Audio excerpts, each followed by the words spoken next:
Ang sanggol ba ay totoong walang kaligtasan? Itong tanong na ito ay isa sa mga pinakamalalim at maselang usapin sa theology.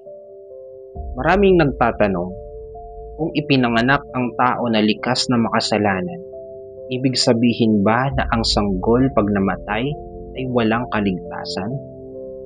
So tignan natin ito ayon sa Biblia at sa karakter ng Diyos na makatarungan at mahabagin.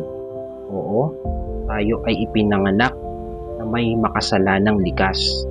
Sabi sa Psalms chapter 51 verse 5, ako'y makasalanan at masama mula pa noong ako'y isinilang, kahit noong ipinaglilihi pa lang ako. Mabasa rin natin sa Romans chapter 3 verse 10, gaya ng mga sinabi sa kasulatan, walang matuwid sa paningin ng Diyos, wala kahit isa.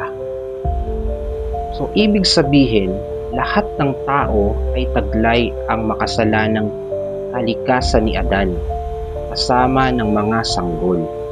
Ngunit, ang pagkakaroon ng makasalanang likas ay iba sa personal na pagsuway o sinadyang kasalanan. Kung titingnan natin, ang mga sanggol ay walang kakayahang sadyain ang magkasala.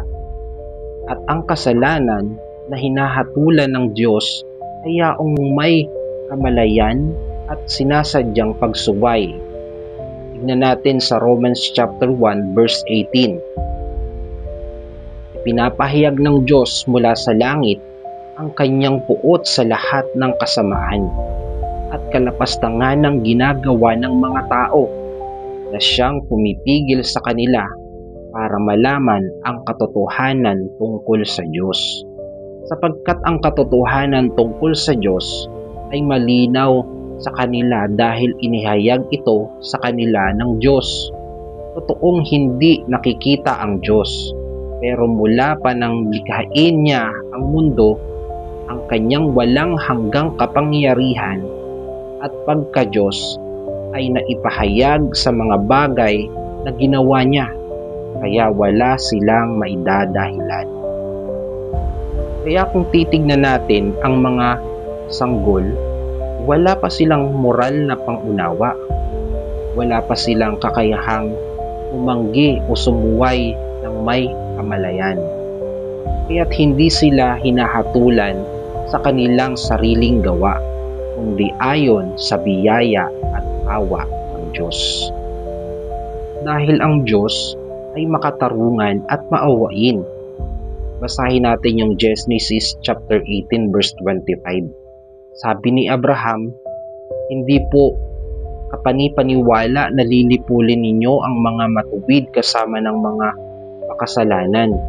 Hindi po maaaring pare-pareho ang pakikitungo ninyo sa kanila. Kayo po na humahatol sa buong mundo, hindi po ba't dapat gawin ninyo kung ano ang tama? So ibig sabihin, hindi kailanman nagkakamali ang Diyos sa kanyang paghatol. Kung ang isang sanggol ay namatay, maaari tayong magtiwala na ang kanyang pasya ay laging makatarungan at puno ng awa. Dahil ang sakripisyo ni Kristo ay sapat para sa lahat. Ang ginawa ni Kristo sa krus ay sapat para sa lahat ng tao, kabilang ang mga bata. Basahin natin ang Romans chapter 5 verse 18. Kaya dahil sa kasalanan ng isang tao, ang lahat ay nahatulang maparusahan. Ganon din naman, dahil sa matuwid na gawa ng isang tao, ang lahat ay maituturing na matuwid at bibigyan ng buhay na walang hanggan. Maraming theology ang naniniwala na ang mga sanggol na namatay ay saklaw sa biyaya ni Kristo sapagkat hindi nila inanggihan ang ebanghelyo at hindi pa nila kayang managot sa moral na desisyon.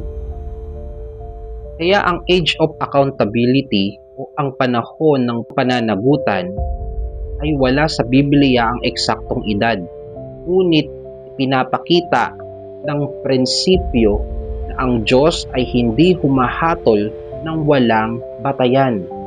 So mababasa natin sa Romans chapter 2 verse 12, ang mga taong nagkakasala na walang alam sa kautusan ni Moses ay mapapahamak at ang kaparusahan nila ay hindi batay sa kautusan. Ang mga nakakaalam naman ng kautusan ni Moises pero patuloy sa paggawa ng kasamaan ay parurusahan na batay sa kautusan. See? So makikita talaga natin na ang Diyos ay hindi humahatol ng walang batayan. Kaya't bago maunawaan ng isang tao ang tama at mali o ang ebanghelyo, siya ay saklaw ng habag ng Diyos. So tandaan, ang lahat ay ipinanganak na may kasalanang likas.